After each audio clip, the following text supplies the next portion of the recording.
এই পিকনিক স্পটত যে মানে নতুন নতুন ছিংগাৰগিলা ওলাই আহে, এই হেল্ল' হেল্ল' মাইক টেষ্টিংটো লৈ আহি ডাঙৰ ডাঙৰ বক্সগিলা লৈ আহি শান্তিৰ পৰিৱেশ এটা, শান্তি বুলি নহয় মানে এনজয়মেণ্ট, চবে এনজয় কৰি থাকে, চবে ফূৰ্তি কৰি থাকে।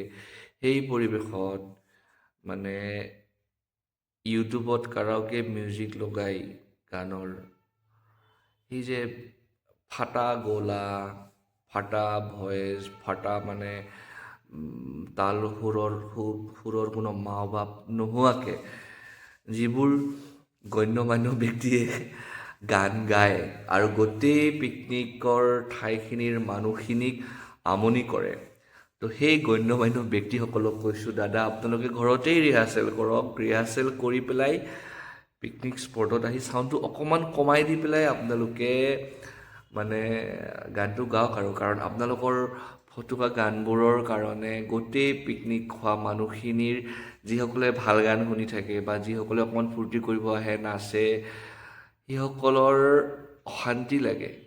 যোনে ভাল গান গায় তেওঁলোকে গালেতো একো প্ৰব্লেমেই নাই, শুনিও ভাল লাগে, তাতে ফাংচন চোৱা যেনে লাগে। কিন্তু যোনে নাজানে, যাৰ মানে মিউজিকৰ প্ৰতি নায়েই, মানে মালটো নায়েই, তো তেওঁলোকে বাৰু কিয় গাব লাগে পিকনিকত গৈ পেলাই?